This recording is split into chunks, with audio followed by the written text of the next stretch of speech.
근래의 힌두교 성자 가운데 가장 높은 깨달음을 얻었다고 일컬어지는 마하리시와 불교의 시타르타를 비교해보면 어떨까요? 전자는 힌두교 수행으로, 후자는 불교 수행으로 각각 깨달음을 얻었다고 알려져 있습니다.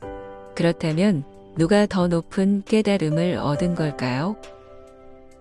만일 둘의 경지가 같다면 힌두교와 불교는 조금도 다르지 않을 것입니다. 불제자들은 과거불 못지않게 현세불인 마하리시를 스승으로 떠받들고 그의 가르침을 뼈에 새겨야 할 것입니다. 그렇기에 불제자 입장에선 깨달음에 차이가 있다는 쪽으로 답해야 하는데, 그렇다면 도대체 무엇이 어떻게 다를까요? 마하리시를 비롯해서 수많은 힌두교의 영적 지도자들의 가르침은 놀랍도록 분명하고 간결하고 정확하여 감탄을 금하기 어렵습니다. 그들의 수많은 가르침 중에 깨달음에 관한 대목만 추려보면 대략 다음과 같습니다. 참된 깨달음이란 나라는 자성이 없어 무아이지만 그렇다고 나가 없는 것이 아니다. 이것은 나의 본성이 있어 진아이지만 그렇다고 나가 있는 것이 아니다. 이것은 나와 너가 불이이지만 그렇다고 그 둘이 같은 것이 아니다. 이것은 일체에 머무름이 없지만 그렇다고 머무름이 없는 것이 아니다. 이것은 당신이 알고 있는 모든 법과 리가 통하면서도 일체 성립하지 않는다. 이것이 바로 참된 자아, 즉 본성의 경지이다. 이상은 힌두교의 깨달음에 대한 정리입니다. 그렇다면 이것과 붓다의 깨달음이라는 무상정등각과 무엇이 다른가요? 당신은 그 답을 찾을 수 있나요?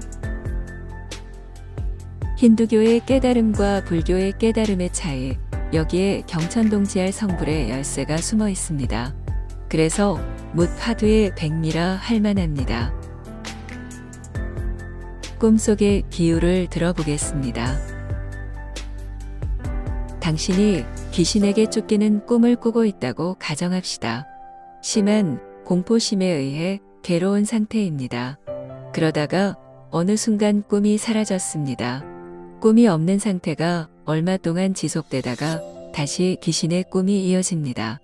이때 당신이 꿈이 없는 상태를 떠올려 귀신의 꿈을 희석시키면 공포심이 잦아들면서 어느 정도 마음의 평정을 찾게 됩니다. 그러다 어느 순간 귀신의 꿈이 한낱 꿈에 불과하다는 사실이 알아졌습니다. 자각몽의 상태가 된 것입니다. 이렇게 되면 꿈에 대한 집착이 거의 사라질 수밖에 없습니다. 그리고 연이어 꿈속의 모든 것들이 자신과 불이라는 사실도 알아집니다.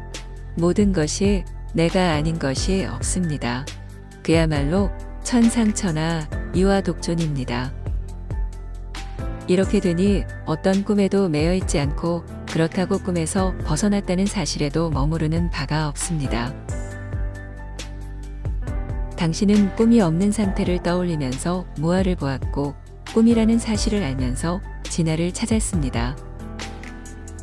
그리고 꿈이 곧 나라는 사실을 알면서 불의의 절대가 되었고 꿈과 꿈이 아닌 것에 머무름이 없게 되면서 해탈을 이루었습니다.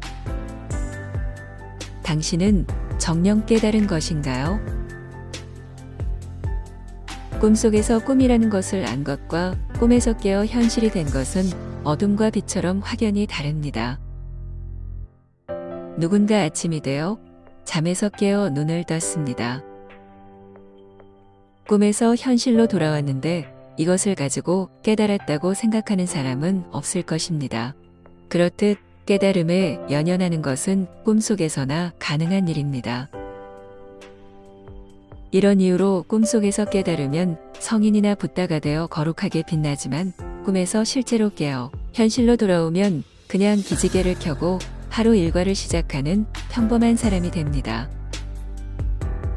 왜냐하면 꿈에서 깨면 현실이란 것이 너무 당연해 그것에 대한 어떤 머무름도 없기 때문입니다. 이처럼 온전히 깨닫게 되면 그것이 너무 자연스러워 그 무엇보다 평범해집니다. 꿈 안의 깨달음과 꿈 밖의 깨달음. 이것이 바로 힌두교의 깨달음과 불교의 깨달음의 차이입니다. 전자는 특출나고 위대하고 거룩하지만 후자는 평범하고 무난하고 담백합니다. 세조는 무상정등각을 얻기 직전 위대함과 평범함에 대해 생각을 하였습니다. 돌이켜보면 이 생각이 그가 중생으로 있으면서 일으킨 마지막 생각인 것 같습니다. 이렇게 자신이 그동안 걸어온 수행의 발자취를 상기한 뒤 일체의 의지처를 잃고 그냥 있게 됩니다. 그리고 마침내 일찍이 없었던 백악을 이루고는 수행자로서의 독특한 모습을 잃고 보통 사람이 되었습니다. 이때부터의 세조는 어느 누구보다 평범합니다. 5명의 비구에게 자신이 경험하고 깨달은 바를 가감없이 얘기해주고 이후에 인연 닿아 찾아오는 수행자들에게 각자의 근기에 맞는 가르침을 전합니다. 그러다 제자들의 수가 늘어나자 좀 더 큰 그림을 그리게 되니 그것이 바로 불교입니다. 불교를 만들어 후대에까지 이어지도록 여러 가지 방편도 설하고 틈틈이 지역 유지나 권력자와의 친분도 다집니다.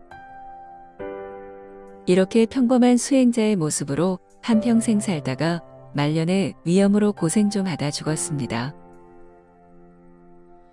이랬던 세존이 죽은 다음부터 한량없이 존귀하고 거룩하고 위대한 존재로 거듭납니다. 힌두교의 브라만처럼 꿈속 이제왕으로 이미지를 탈바꿈하게 된 것입니다. 가끔씩 떠올려 보지만 한편으론 재밌기도 하고 다른 한편으론 씁쓸하기도 합니다. 요컨대 불경에 나오는 깨달음이나 옛조사들로부터 내려오는 깨달음, 그런 것들은 죄다 힌두교의 깨달음으로 치장되어 있습니다. 다시 말해 꿈속의 깨달음입니다. 따라서 그런 몽중각에 미련이 있다면 나는 누구인가의 화두를 풀 수 없을 뿐더러 깨달음을 기약할 수 없습니다. 붓다의 깨달음, 무상정등각, 그건 여러분들이 생각하는 그런 깨달음의 범주를 크게 넘어서 있습니다. 무나 모름의 화두를 통해 멍 때리는 정도의 체험으로 얻을 수 있는 경지가 아닙니다. 윗바사나의 알아차림과 삼매의 멸진처, 참선의 열반과 무주의 해탈로도 범접할 수 없는 경지입니다. 한량없이 높게만 보이는 붓다의 경지.